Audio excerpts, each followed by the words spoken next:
আসসালামু আলাইকুম প্রিয় ছাত্রছাত্রী এবং যারা শুনছেন সবাইকে আজকের এই ক্লাসে স্বাগত জানাচ্ছি।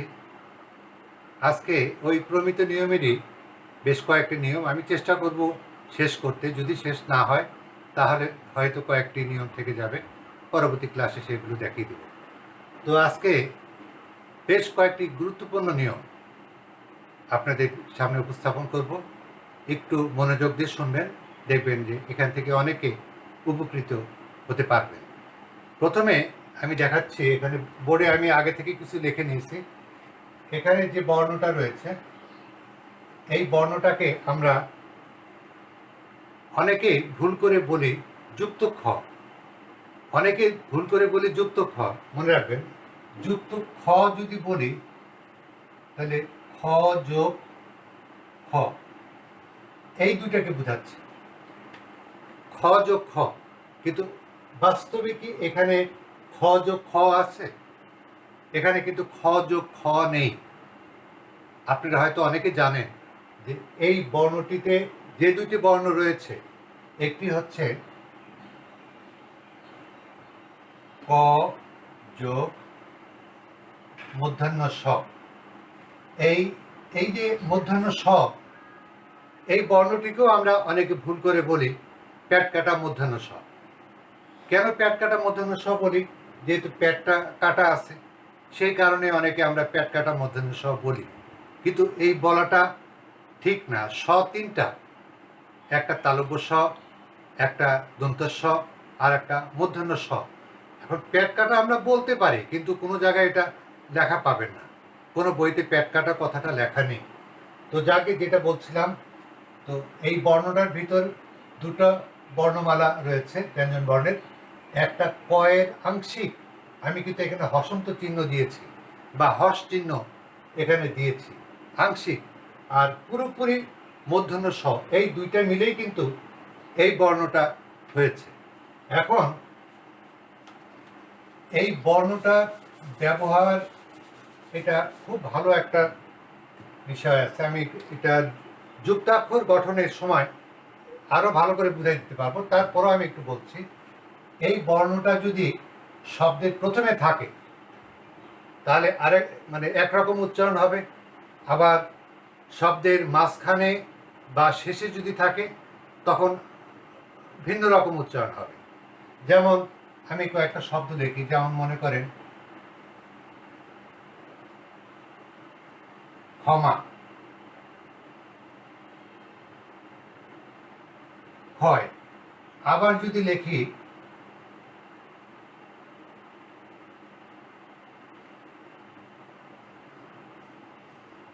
লক্ষণ,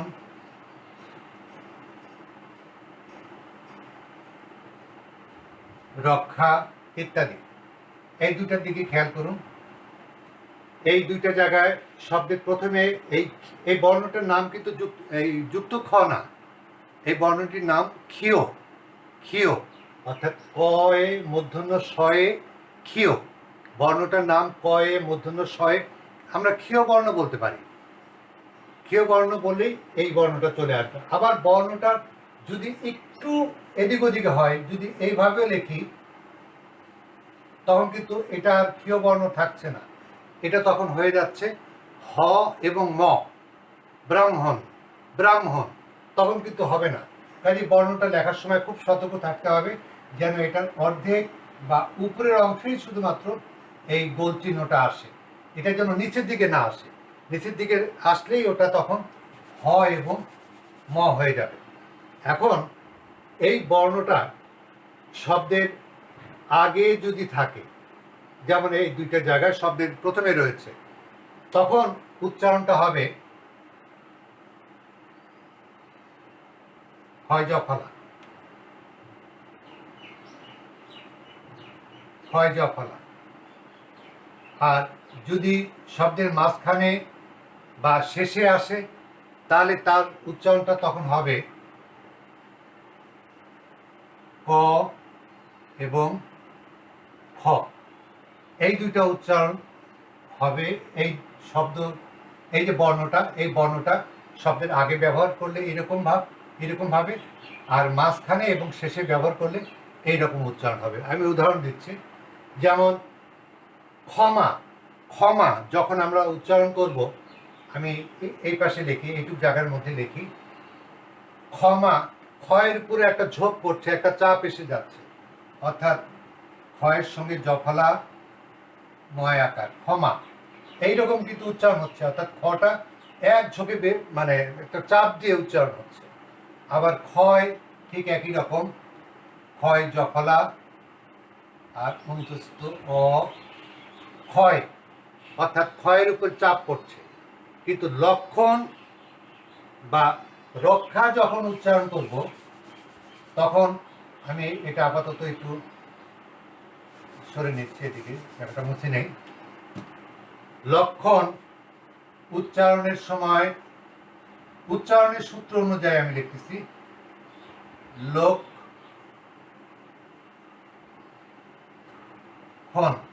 লক্ষণ লক্ষণ এখানে কেন ওকার হলো? এই যে এই বর্ণটার কারণে, এটা উচ্চারণের সূত্র। উচ্চারণের নিয়ম যখন শেখাবো, তখন মানে আপনারা বুঝতে পারবেন যে কেন এখানে ওকারটা উচ্চারণ করলাম। খেয়াল করুন, এই যে খ আর এই যে ক এবং এই যে খ, এই দুইটা বর্ণই কিন্তু এখানে উচ্চারণ হচ্ছে ওই ক্ষীয় বর্ণের কারণে। লোক খ, অর্থাৎ আগে ক, তারপরে খ উচ্চারণ হচ্ছে, এই যে ক এবং খ। আবার শেষে যদি উচ্চারণ করি, তখন উচ্চারণ হবে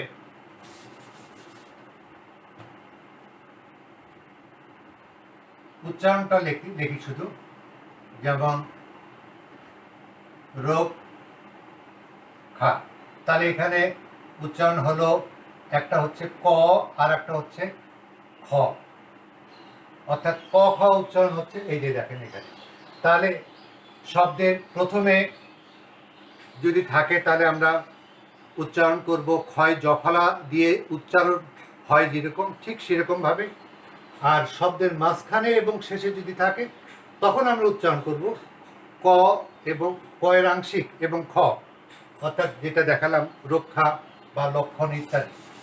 তো যে বিষয়টি এখানে উল্লেখ করছিলাম, যেগুলো লেখা ছিল আগে থেকে, সেগুলো বিষয়ে আমরা ভাবছি যে কোন কোন জায়গায় আমরা এই বর্ণগুলো লিখব। মূল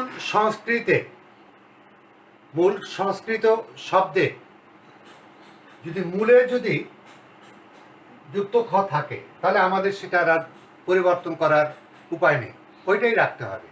অর্থাৎ সংস্কৃত ভাষার যে শব্দ, সেখানে ক্ষীর বানান কিন্তু এইটাই দেওয়া আছে, অর্থাৎ এই ক্ষীয় বর্ণ দেওয়া আছে। খুর, এখানেও এই ক্ষীয় বর্ণ দেওয়া আছে। ক্ষেত, অর্থাৎ জমি বা ক্ষেত যেটা আমরা বলি, সেই ক্ষেত বলতে কিন্তু এই বানানটাই দেওয়া আছে। কাজে এই বানানগুলো আমরা শুধুমাত্র ক খ বা এই যে খ যেটা, সেই খ দিয়ে আমরা লিখব না। আমরা মূল অনুসারে, অর্থাৎ এই যে এখানে সংস্কৃত মূল অনুসরণে ওই শব্দগুলোই ওখানে লিখতে হবে। অর্থাৎ এই যে ক্ষীয় বর্ণ, সে ক্ষীয় বর্ণই থাকবে। এখন এই ক্ষীয় বর্ণ কোনো সময় আমরা ভুল করে এইভাবে লিখি। অতৎসম শব্দের ক্ষেত্রে খেয়াল করুন যে অতৎসম শব্দে খুদ খ দিয়ে লিখতে হবে, খুদে খ দিয়ে লিখতে হবে, খুব, খোপা, খিদে ইত্যাদি। এই খিদে বানানটা আমরাও কিন্তু অনেকে ভুল করে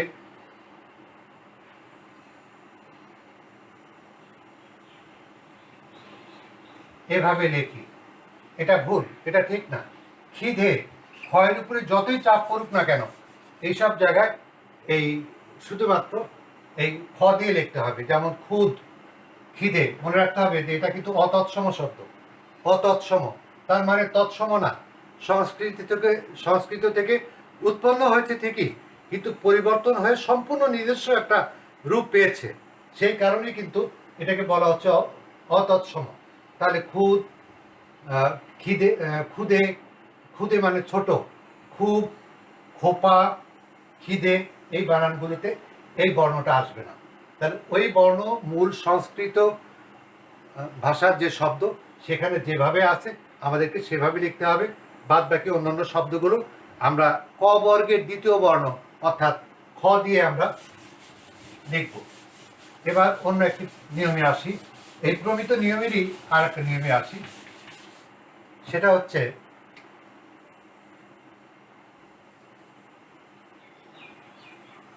দন্ত ন, আর একটা হচ্ছে মূর্ধন্য ন। দন্ত ন, মূর্ধন্য ন কোন কোন জায়গায় ব্যবহার হবে প্রমিত নিয়মে সেটা স্পষ্ট করে দেওয়া আছে। এই নিয়মটার ব্যাপারে কিন্তু এখানে বলা হয়নি, তার কারণ হচ্ছে যে নত্যবিধান, বাংলা বানানে নত্যবিধান এবং সত্যবিধান এটা কিন্তু আগে থেকেই দেওয়া আছে, অর্থাৎ কোন কোন শব্দে মূর্ধন্য ন হবে এবং কোন কোন শব্দে মূর্ধন্য স হবে, এই দুইটা বর্ণের ব্যবহারের দুইটা বিধান। নয়ের নিয়মকে বলা হচ্ছে নত্যবিধান, আর মূর্ধন্য স এর যে ব্যবহার তার বিধানকে বলা হচ্ছে সত্যবিধান। তাহলে শুধুমাত্র এইটার ব্যবহার আমরা জানবো, দন্ত নয়ের ব্যবহার আমরা জানব। তো এখানে আমরা বলবো এইভাবেই যে অতৎসম, অতৎসম বা দেশি বিদেশি শব্দে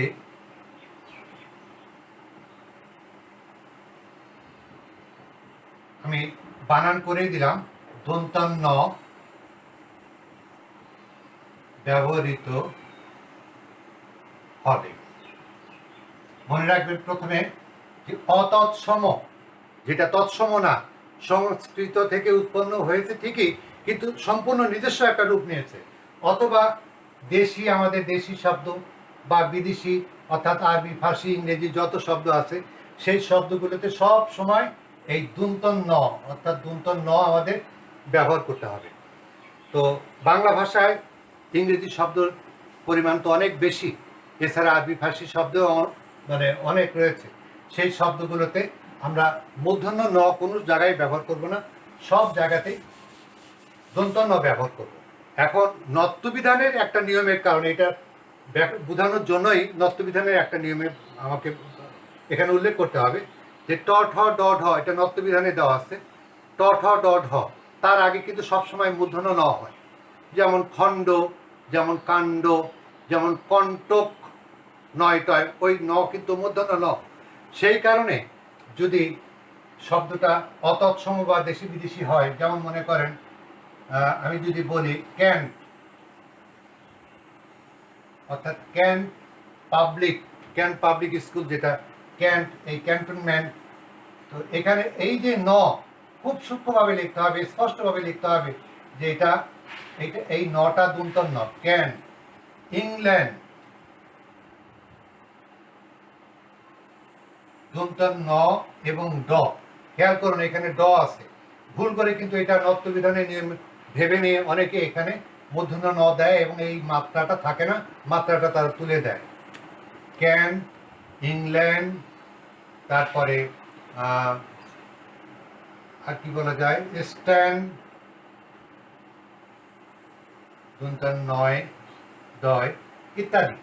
অর্থাৎ ট ঠ ড ঢ যেটাই থাক না কেন, শব্দটা যদি বিদেশি হয় বা দেশীয় শব্দ হয় তাহলে সেখানে ওই মূর্ধন্য ন দেওয়া দরকার নেই। দেশি শব্দ যদি হয় তাহলে আমরা এখানে কান লিখব দন্ত ন দিয়ে। আর যদি এটা তৎসম শব্দ হতো অর্থাৎ সংস্কৃত শব্দ হতো তাহলে আমরা সেখানে বলতে পারতাম কর্ণ, অর্থাৎ এটা এই নটা তখন হলো মূর্ধন্য ন, মূর্ধন্য ন। এই টানটা কেউ লম্বা দেয়, কেউ নিচে দেয়, কোনো অসুবিধা নেই, কিন্তু এইখানে মাত্রা না দিলেই হলো। তাহলে দন্তন ন ব্যবহার করব আমরা অতৎসম বা দেশি বিদেশি যে শব্দগুলো রয়েছে সেই শব্দের ক্ষেত্রে আমরা এই শব্দগুলো ব্যবহার করব। এরপরে আসি বাংলা ভাষায় ইংরেজি শব্দের যে ব্যবহার, সেই ব্যবহার প্রসঙ্গে। এটা প্রমিত নিয়মের, আমি বর্তমানে যে নিয়মগুলোর মধ্যে রয়েছি অর্থাৎ প্রমিত নিয়মের মধ্যেই রয়েছি। তো এই শব্দগুলো আমরা ভুল করছি, এখন অনেক বেশি ভুল করছি। ইংরেজি শব্দ, ইংরেজি শব্দের এস বর্ণটা কোনো জায়গায় যদি থাকে তাহলে তার জন্য হবে দন্ত স। আর S H, S I O N, double S I O N বা টি আই ও এন এগুলো যদি থাকে তাহলে সেখানে হবে তালব্য স। তাহলে আমরা দন্ত স এর একটা নিয়ম পেলাম, তালব্য স এরও একটা নিয়ম পেলাম। এখন একটা স থেকে গেল, সেই সটা হচ্ছে মূর্ধন্য স। আর সে স্বয়ের নিয়ম কিন্তু দেওয়া আছে সত্যবিধানে, কাজে আমরা ওদিকে আর যাচ্ছি না। এখন এই দুইটা শব্দই, এই দুইটা বর্ণই শুধুমাত্র এই প্রমিত নিয়মে দেওয়া আছে, সত্যবিধান সেটা আলাদা। এখন এস মূল বানানে, ইংরেজি মূল বানানে যদি এস বর্ণ থাকে, যেমন মনে করেন স্টার, এস টি এ আর, স্টার, তাহলে এখানে আমি এস পাচ্ছি।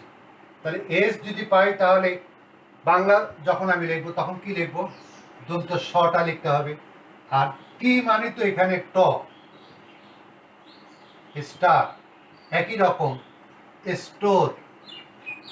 আপনি যদি ইংরেজি বানান করেন তাহলে ওই দেখবেন যে এস টি চলে আসতেছে, অর্থাৎ এস এবং টি, এস টি মানেই দন্ত স এবং ট।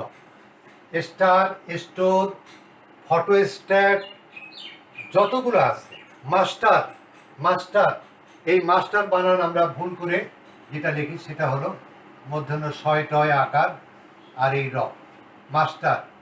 এখন এটা কি শুদ্ধ হবে? এটা শুদ্ধ হবে না, বর্তমান নিয়ম অনুযায়ী শুদ্ধ হবে না। কারণ হলো যে মাস্টার এটা ইংরেজি শব্দ, তার বাংলা কি? তার বাংলা হচ্ছে শিক্ষক। তাহলে master, M A S, S আছে, তারপর টি আছে, তাহলে লিখতে হবে আমাকে শুদ্ধভাবে ময়াকার দন্ত শয় টয় আকার আর এই র, মাস্টার। তাহলে আমাদের মাস্টার বানানটা আমরা যারা শিক্ষকতা করি, যারা প্রাইমারি স্কুলে, হাই স্কুল বা কলেজ পর্যায়ে রয়েছি, বা যারা লেখালেখি করেন, তারা অন্তত এই বানানটির ব্যাপারে একটু সতর্ক থাকার চেষ্টা করবেন, যেন এই বানানগুলো ভুল না হয়। দেখেন, আপনারা লক্ষ্য করলে বুঝতে পারবেন যে আমাদের যে পোস্ট অফিস, এই পোস্ট অফিসের বানান কিন্তু এক সময় মধ্যাহ্ন ছয়টায় দিয়েছিল, পিওএসটি। তাহলে পোস্ট, পিওএসটি, এস টি, এস কাজী দন্ত স এবং টি মানে ট ওখানে হবে। পোস্ট অফিস কিন্তু তাদের নামের বানান পরিবর্তন করেছে, বাধ্য হয়েছে। পোস্ট অফিস এখন সব জায়গায় দেখেন দন্ত ছয় টয় দিয়েই লেখা হচ্ছে। কাজে এখন এই দন্ত স শুধু এস এর জন্য। আর এস এইচ যদি থাকে, যেমন show, S H O W, S H পাচ্ছি এখানে, তাহলে এস এইচ এর জন্য কি হবে, তালব্য স হবে। তাহলে আমি এখানে লিখবো তখন তালব্য স। T I O N, S double S I O N, S I O N, division, corporation ইত্যাদি যতগুলো আছে, টি আই ও এন থাকুক, এস আই ও এন থাকুক, double S I O N থাকুক, সেখানে তালব্য স হবে। কোনো সময় সেখানে দন্ত সটা হবে না, মূর্ধন্য স তো হবেই না, কেননা মূর্ধন্য স শুধুমাত্র সত্যবিধানের নিয়মে চলে যাবে। তো ইংরেজি শব্দের এই বানানটা যেহেতু অনেক ভুল হয়, সেই কারণে আমি সবাইকে গুরুত্ব দিয়ে এই বানানটা লেখার জন্য অনুরোধ করছি। এরপরে বাংলা ভাষায় ইংরেজি ছাড়াও আরবি ফার্সি শব্দ রয়েছে। আমি আরবি শব্দের কয়েকটা নমুনা এখানে দেখাবো। যেমন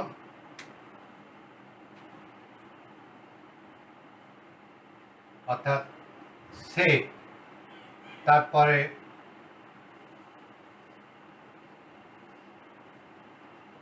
সিন, তারপরে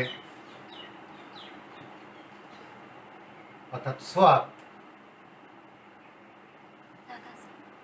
সোয়াত, সে, সিন, সোয়াত, এই তিনটা বর্ণ দিয়ে আরবি শব্দে যদি এই তিনটা বর্ণ থাকে তাহলে সেখানে হবে দন্ত স, দন্ত স হবে। আর এই যে মানে সিন যেটা বললাম, এটা যদি এরকম থাকে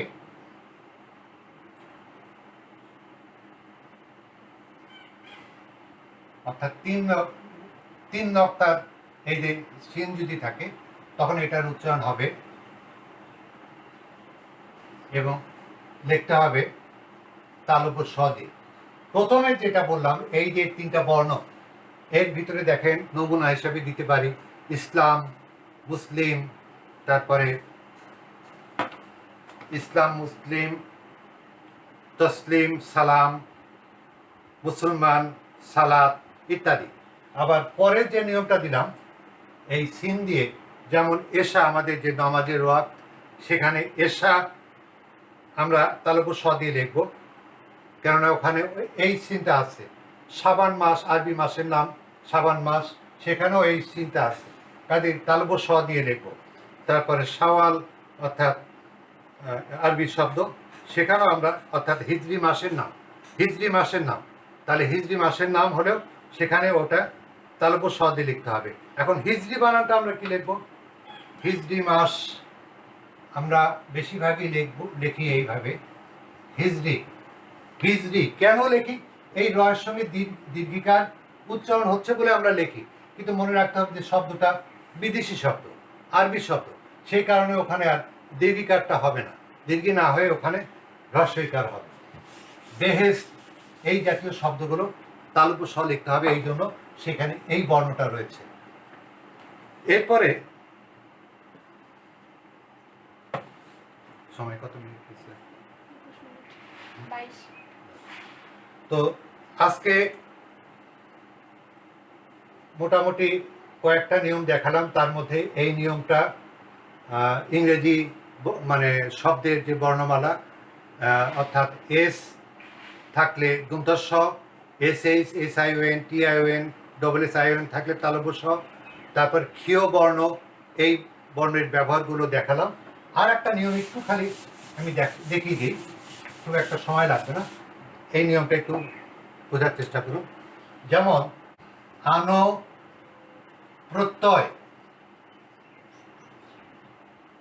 প্রত্যয়যুক্ত শব্দে সব সময় ওকার দিয়ে লিখতে হবে, যদি কোনো জায়গায় আনো প্রত্যয় থাকে। যেমন কেমন করে বুঝবো আনো? যেমন মনে করেন দেখ ধাতু, এই দেখ ধাতুর সঙ্গে যদি আমি আনো যোগ করি তাহলে হবে দেখানো। একই রকম কর ধাতুর সাথে যদি আনো দেই তাহলে সেটা হবে করানো। এখন এই শব্দটা না লিখে যদি আমি এভাবে লিখতাম,